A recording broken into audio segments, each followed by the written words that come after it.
Hey guys, இப்போ என்ன ஆச்சுன்னு பார்த்தீங்கன்னா, பெட்ரோல் இருக்குங்கிற அசால்ட்டில் காலைல பெட்ரோல் போடாமல் போயிட்டேன். அது சாயங்காலம் எனக்கு இவ்வளோ பெரிய ஆப்பா வந்து அமைங்கிறத நான் எதிர்பார்க்கல. எப்போதுமே என் பைக்கில் டேங்க் எம்டி ஆச்சுன்னா சிம்பிளுக்கும் கீழே அந்த முள்ளு போகுங்க. இன்னைக்குன்னு பார்த்து சிம்பிள் நின்றுச்சு. நான் பெட்ரோல் இருக்குன்னு நினச்சேன், பார்த்தா அது பெட்ரோல் காலியாக இருக்குங்கிறது எனக்கு சாயங்காலம் தான் தெரியவே வந்துச்சு. நான் பைக்கில் தான் ப்ராப்ளம் நினச்சி ஸ்டார்ட் பண்ணி எப்படியோ கொஞ்சம் தூரம் வந்தேன். பாலம் ஏறும் போச்சுலேயே கரெக்டாக ஃபுல்லாகவே ஆஃப் ஆயிடுச்சு. அங்கேருந்து பார்த்தீங்கன்னா ஒருத்தர் எனக்கு டோப் பண்ணி ஹெல்ப் பண்ணாரு. பாரத் பெட்ரோல் பேங்க்ல விட்டாரு. ஆனால் நான் என்ன பண்ணுவேன், எப்போதுமே ஹைஸ்பி பெட்ரோல் பேங்க்ல தான் பெட்ரோல் போடுவேன். சரி, கொஞ்சம் தூரத்துல ஹைஸ்பி பெட்ரோல் பேங்க் இருக்கும் அப்படின்னு நினைச்சா அதை வந்து எதுவும் பண்ணி பூட்டி வச்சிருக்காங்க.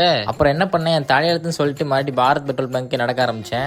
உருட்ட ஆரம்பிச்சேன். ஒரு வழியா எப்படியோ உருட்டி பெட்ரோல் பேங்க் ரீச் பண்ணி பெட்ரோல் போட்டாங்க. நான் சிகப்பு கலர்ல சட்டை போட்டாலே பைக்கு எனக்கு ஏதோ நடக்கிற மாதிரி எனக்கு ஃபீல் ஆகுது. அன்னைக்கு இப்படிதான் சிவப்பு கலர்ல சட்டை போட்டேன், இவனா பெட்ரோல் உடச்சிட்டான். இன்னைக்கு பார்த்தா பெட்ரோல் காலி ஆயிடுச்சு. சட்டையை சொல்லி குத்தம் இல்லை, என்ன தான் சொல்லணும். காலையில ஒழுங்கா பெட்ரோல் போட்டு டைமுக்கு போயிருக்கணும். நான் பாட்டிக்கு பாத்தீங்கன்னா அசால்ட்டா பெட்ரோல் போடாம போயிட்டு இப்போ சாயங்காலம் உருட்டு வந்துட்டு இருக்கேன். வாழ்க்கைனா சிக்கல் வரலாம், சிக்கல் மட்டுமே வரக்கூடாது. இட்ஸ் ஆல் ஃபேட், நம்ம கையில எதுவும் இல்லை. சரி ரைட் மக்களை, நீங்க வீடியோ ஸ்க்ரோல் பண்ணி வேற வீடியோ பார்க்க ஆரம்பிங்க. நம்ம அப்படியே அடுத்த வீடியோல சீக்கிரம் பார்க்கலாம். டாடா.